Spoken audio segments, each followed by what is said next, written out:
Olá, eu sou a Meire Batti, sou professora, trabalho com formação de professores, formação de equipes gestoras, secretarias de educação e estou aqui para iniciar essa série de vídeos onde vamos conversar um pouquinho sobre alfabetização e letramento. E para começar essas aulas, vamos começar entendendo o que é alfabetização, letramento e qual a relação que existe entre esses dois conceitos.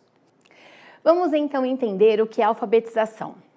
A alfabetização é uma parte da língua que vai tratar de um movimento, de um mecanismo que é a parte técnica da língua portuguesa. Ou seja, se pudéssemos fazer uma analogia, imagina que você vai dirigir um automóvel. Para que você possa viajar, para que você possa conhecer lugares, enfim, ter a autonomia que você deseja, você precisa antes entender da parte técnica desse veículo. Como ele funciona, como liga, onde é que você acelera, como é que você faz para poder estacioná-lo onde você desejar. A alfabetização trata disso, trata da parte técnica que vai envolver a aquisição da linguagem escrita. Portanto, é uma parte essencial do processo de alfabetização das crianças, porque se queremos que essas crianças possam participar desse mundo letrado no qual estamos inseridos, ela precisa entender como é que a língua se comporta, quais são as regras, como é que esse mecanismo funciona para que ela possa articular esta parte técnica a serviço de um protagonismo social. E quando a gente fala do uso funcional desta língua, nós estamos falando de letramento. De novo, na analogia, eu agora sei dirigir o carro, entendo como ele funciona, sei quais são as dimensões, já estou apropriada dessa ferramenta, eu consigo viajar, eu consigo ir para onde eu quiser. O letramento é a capacidade que o indivíduo tem de fazer o uso social desta prática de leitura e de escrita. Ou seja, é uma parte fundamental, porque afinal de contas, a criança precisa aprender a ler e a escrever, não para ficar dentro dos quatro muros da escola, mas para ter um protagonismo, para poder participar das situações sociais de uso da língua. Fruir a linguagem em diferentes contextos e funções sociais que a língua assume. Isso significa dizer que um indivíduo alfabetizado não necessariamente é um indivíduo letrado. Daí vem o conceito de analfabetismo funcional. Agora que nós já entendemos o que é alfabetização e o que é letramento, precisamos entender algo importante sobre esses dois conceitos. Não adianta eu ser alfabetizada e não ter a competência de usar esse conhecimento linguístico em situações sociais de uso da língua, porque isso me impede de ter protagonismo, de ser uma pessoa autônoma, de ser um sujeito que tenha participação social e que consiga transitar de maneira autônoma pelas diferentes práticas sociais de uso que a língua nos oferece nesse mundo letrado que nós estamos inseridos, que se ancora na leitura e na escrita. Portanto, é possível que tenhamos uma pessoa que seja alfabetizada, mas que não seja letrada. É o que a gente vai chamar de analfabetismo funcional. Pessoas que até conseguem compreender o código, minimamente conseguem ler ou escrever, no entanto, não têm uma capacidade leitora e escritora robusta o bastante que lhe garanta o direito e que lhe garanta a autonomia, a segurança para uma participação e um protagonismo social.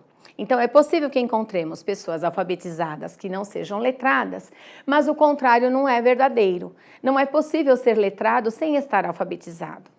Isso implica na preocupação que nós, na escola, precisamos ter para garantir que esses dois processos aconteçam de maneira concomitante.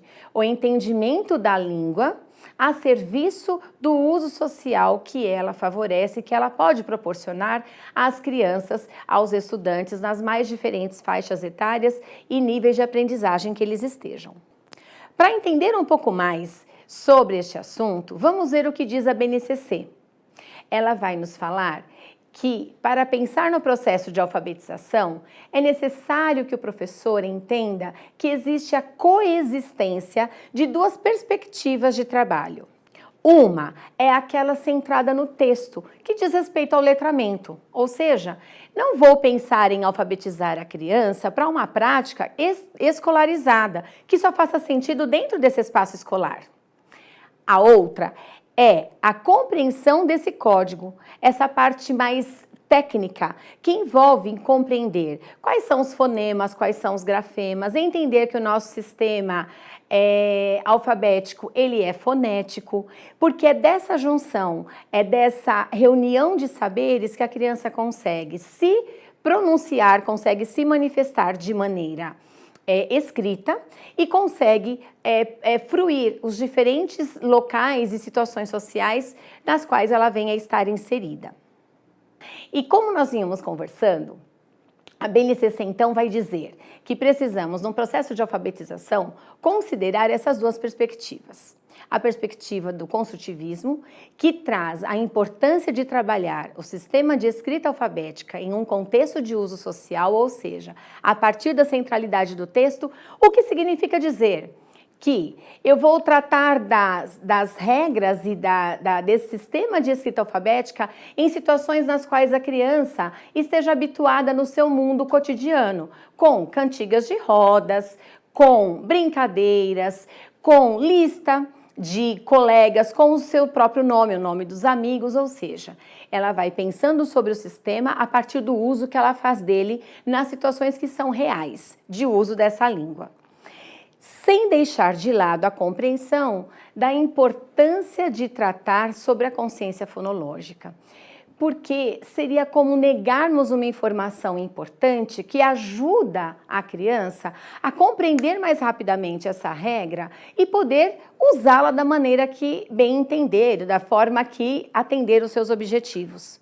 Quando nós negamos esta informação, nós estamos roubando a possibilidade de que essa criança possa aprender de maneira mais rápida e eficiente e sim usar a língua em seus diferentes objetivos e contextos nos quais ela está inserida. Sendo assim, é importante considerarmos que o ideal é alfabetizar letrando, ou seja, ensinar a ler e escrever de uma maneira que essa criança se torne alfabetizada e letrada ao mesmo tempo. Diferente da forma como você e eu fomos alfabetizados, maneira essa na qual aquele processo de ensino só existia dentro da escola, porque nós só víamos aquela lógica de juntar letrinha, de formar sílaba dentro da escola, desconectada do mundo real e das práticas sociais de uso da língua.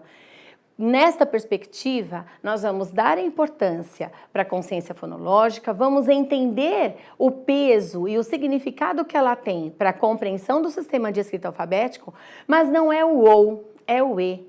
É como é que essa criança pode compreender essas regras a partir dos usos que ela for fazendo. E uma outra questão importante nesse processo é que qual é o melhor método de alfabetização? É aquele que não deixa nenhuma criança para trás.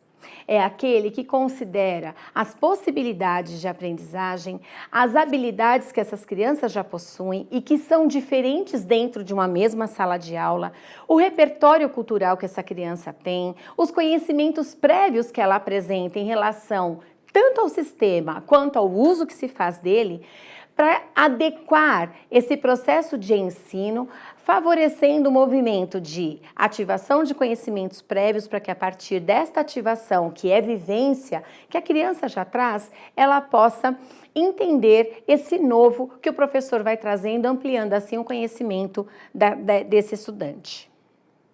E nas nossas próximas aulas, nós vamos entender um pouco mais sobre esse pormenor que envolve o processo de alfabetização e letramento. No nosso próximo encontro, nós falaremos sobre as hipóteses de escrita, que lá Emília Ferreira e Ana Teberoski, no livro A Psicogênese da Língua Escrita, trouxe que deve ser do seu conhecimento e que a gente vai aprofundar aqui um pouquinho mais, que são a hipótese pré-silábica, a hipótese silábica, com ou sem valor sonoro, a hipótese silábica alfabética e alfabética. Te espero para esse segundo encontro.